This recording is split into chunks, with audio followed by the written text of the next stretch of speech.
Hey guys எல்லாம் எப்படி இருக்கீங்க? நான் சூப்பராக இருக்கேன். நீங்களும் சூப்பராக இருப்பேன் நம்புறேன். இன்றைக்கி என்ன வீடியோவில் பார்க்க போகிறோன்னா, நிறைய பேருக்கு தெரியாத ஒரு விஷயம் தான். என்னென்னா, கூகுள் ஷீட்டில் வந்து நம்ம எப்படி எக்ஸலை வந்து எடிட் பண்ணுறது அப்படின்றது தான். நீங்கள் வந்து எப்படி எடிட் பண்ணுறது, அதே மாதிரி வந்து டாக்குமெண்ட் ஃபைலையும் எப்படி எடிட் பண்ணுறது அப்படின்றது தான் இன்றைக்கி வீடியோவில் பார்க்க போகிறோம். வாங்க வீடியோக்குள்ளே போகலாம்.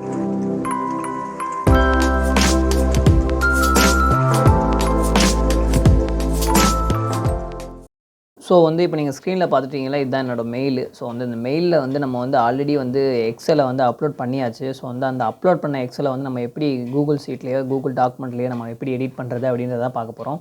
ஸோ வந்து நான் ஃபார் எக்ஸாம்பிளுக்கு ஃபஸ்ட்டு வந்து நான் அந்த பிடிஎஃப்பை நான் எடுத்துக்கிறேன். ஸோ வந்து இதை கிளிக் பண்ண உடனே உங்களுக்கே தெரியும். ஸோ வந்து மேலே பார்த்தீங்களா, ஓப்பன் வித் கூகுள் டாக்குமெண்ட் அப்படின்னு காட்டுது. சரியா? ஓகேங்களா? ஸோ வந்து இதை கிளிக் பண்ணிக்க வேண்டியதான். இதை கிளிக் பண்ணோன்னா உங்களுக்கு வந்து இதை வந்து நீங்கள் கஷ்டப்பட்டு டைப் பண்ணி அதுக்கப்புறம் வந்து எடிட் பண்ணணும் அப்படின்ற அவசியமே எனக்கு கிடையாது. சின்ன சின்ன அலைன்மெண்ட் மட்டும் தான் பண்ண வேண்டியிருக்கும். ஸோ வந்து இங்கே பாருங்கள் லோட் ஆகுது.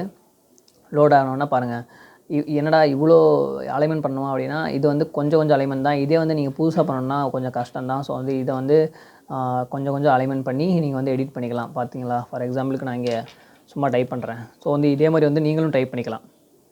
நீங்கள் டைப் பண்ணால் உங்களுக்கு வந்து வேணுங்கிறத வந்து இதை கிளிக் பண்ணி உங்களுக்கு வந்து திரும்பியும் வந்து நீங்கள் கரெக்டாக எல்லாமே ரெடி பண்ணிட்டீங்கன்னா நீங்கள் டவுன்லோட் பண்ணிக்கலாம். பிடிஎஃபாவோ வேர்டாவோ எப்படி வேணால் டவுன்லோட் பண்ணிக்கலாம். எதுக்காக நான் இதை சொல்கிறேன்னா, உங்களுக்கு வேர்ட் ஃபைல் இல்லை, நான் எம்எஸ் ஆஃபீஸ் யூஸ் பண்ணல ப்ரோ, எனக்கு எம்எஸ் ஆஃபீஸ் வந்து ஹேங் ஆகுது, மொபைல் லேப்டாப் ஹேங் ஆகுது அப்படின்னா நீங்கள் இந்த மெத்தடை வந்து யூஸ் பண்ணிக்கலாம். அதுக்காக தான் இந்த டாக்குமெண்ட் ஜிமெயில் டாக்குமெண்ட் யூஸ் பண்ணுறோம். இதை க்ளோஸ் பண்ணிக்கலாம். சரிங்களா? நான் வந்து இதை வந்து இதில் பாருங்கள் 3-4 ஆப்ஷன்ஸ் இருக்கும். ஸோ வந்து கூகுள் டாக்குமெண்ட் ஓப்பன் பண்ணால் பெஸ்ட்டு. ஏன்னா அது டைரெக்டாக வந்து கூகுள் டாக்குமெண்ட்டுக்குள்ளே போயிடும். நீங்களும் எடிட் பண்ணுறதுக்கு ஈஸியாக இருக்கும். ஏன்னா நான் அதை தான் நான் யூஸ் பண்ணுறேன். நீங்களும் யூஸ் பண்ணுவீங்கன்னு நம்புகிறேன்.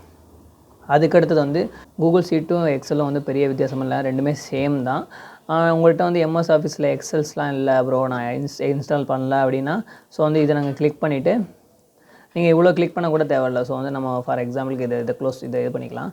இங்கே பாருங்கள், இங்கே எடிட் ஆப்ஷன்ஸ் இருக்குல்ல. ஸோ இந்த எடிட் ஆப்ஷனை கிளிக் பண்ணிட்டு எடிட் லேட்டஸ்ட் அப்படின்னா எடிட் கொடுத்துட வேண்டியதான். கொடுத்தோன்னா அந்த எக்ஸல் வந்து ஓப்பன் ஆயிரும். ஸோ வந்து நீங்கள் எடிட் பண்ணுறதெல்லாம் எடிட் பண்ணிக்கலாம். ஸோ வந்து இங்கே வந்து ஃபுல்லாக நீங்கள் எடிட் பண்ணிவிட்டு எடிட் பண்ணுறதுனா பண்ணிக்கலாம். ஃபுல்லாக எடிட் பண்ணிட்டு இந்த ரைட் கிளிக் போயிட்டு இங்கே போய்ட்டு டவுன்லோட் பண்ணுறதுனா பண்ணிக்கலாம். எதுக்காக சொல்கிறேன்னா, உங்களுக்கு நீங்கள் வந்து ஒரு சாஃப்ட்வேரை டவுன்லோட் பண்ணி தான் நீங்கள் எடிட் பண்ணணுன்ற அவசியமே கிடையாது. அதனால தான் வந்து கூகுள் வந்து சிம்பிளாக இப்போ வந்து ஃபார் எக்ஸாம்பிளுக்கு நான் சொல்கிறேன், இன்டர்வியூ போகிறாங்கல்ல, இன்டர்வியூ போகிறவங்களுக்குலாம் ஒரு ப்ரௌசிங் சென்டர் போகிறாங்க. அவங்களுக்கு வந்து ப்ரௌசிங் சென்டரில் வந்து கான்ஃபிகரேஷன் லேப்டாப்லாம் இருக்காது, சிஸ்டம்லாம் இருக்காது, லோ கான்ஃபிகரேஷன் கம்ப்யூட்டர் தான் இருக்கும். அந்த லோ கான்ஃபிகரேஷன் கம்ப்யூட்டரில் வந்து நீங்கள் ரெஸ்யூம் எடிட் பண்ண முடியாது. அதனால தான் இவங்க வந்து ஈஸியாக பண்ணுறதுக்காக தான் இந்த கூகுள் டாக்குமெண்ட் கொடுத்துருக்காங்க. கூகுள் டாக்குமெண்ட் கொடுத்தா வச்சுக்கோங்களேன், நீங்கள் டைரெக்டாக போய்ட்டு கூகுள் டாக்குமெண்ட்லேயே உங்களுக்கு இன்கேஸ் வந்து மொபைல் நம்பர் ஆட் பண்ணல, இல்லைனா ஜிமெயில் ஐடி தப்பாக இருக்குன்னா அதை நீங்கள் ஆட்டோமேட்டிக்காக நீங்கள் கரெக்ஷன் பண்ணி நீங்களே டைரெக்டாக பிரிண்ட் எடுத்துக்கலாம். அந்த ஒரு ரீசனுக்காக தான் இவங்க வந்து கூகுள் டாக்குமெண்ட் கொடுத்துருக்காங்க. ஸோ வந்து இதுதான் இன்றைக்கி வந்து பார்த்த வீடியோவில் வந்து இது 2 மட்டும் தான். இதுலேயும் பவர் பாயிண்ட் கூட இருக்குது. பவர் பாயிண்ட் கூட நீங்கள் எடிட் பண்ணுறதுனாலும் பண்ணிக்கலாம். இன்கேஸ் வந்து உங்களுக்கு இதே மாதிரி வந்து புதுசாக இனோவேட்டிவாக வீடியோ வேணும்னா கண்டிப்பாக வந்து கமெண்ட் பண்ணுங்கள். அதே மாதிரி வந்து கீப் சப்போர்ட், கண்டிப்பாக வந்து சப்ஸ்கிரைப் பண்ணுங்கள். அந்த பெல் ஐக்கானை தட்டி விட்டுருங்க. தேங்க்யூ.